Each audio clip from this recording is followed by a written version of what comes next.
জয় মা তারা, কেমন আছেন সবাই? আশা করি মায়ের আশীর্বাদে সকলে ভালো এবং সুস্থ আছেন। আমার নাম শুভ্র, আমি তারাপীঠ মন্দিরে মায়ের একজন সেবায়িত পূজারী। প্রতিদিন চেষ্টা করি এই ছোট্ট ব্লগের মাধ্যমে আপনাদের মায়ের দর্শন করানো। সাথে আমি যে তারাজ্ঞানের সিরিজ আপনাদের সামনে তুলে ধরছি, আজকে তার 181তম দিন। আজকে তারাজ্ঞান।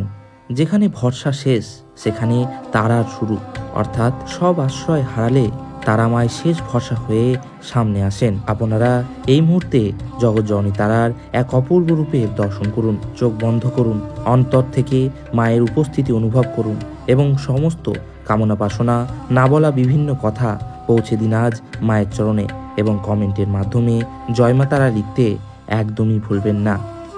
এখন দুপুর 12:30 বাজে, চলছে মন্দির পরিষ্কারের কাজ, তারপর মাকে ভোগ নিবেদন করা হবে। যেমনটা আপনারা জানেন, মন্দির পরিষ্কারের কাজ দুপুরে সম্পন্ন হলেই জগৎজননী তারাকে দুপুরের অন্নভোগ নিবেদন করা হবে। সকালের মধ্যেই ভোগের সমস্ত প্রস্তুতি সম্পন্ন করেছি। এখন বাজে দুপুর 1টা। সবে মাত্র মায়ের মন্দিরের গর্ভগৃহ থেকে ডাক এলো ভোগের জন্য।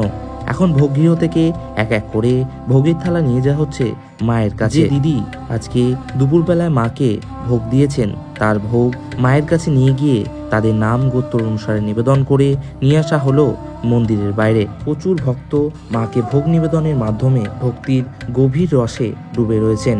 এরপর দিদির হাতে তাদের নিবেদন করা ভোগের থালা তুলে দেওয়া হলো।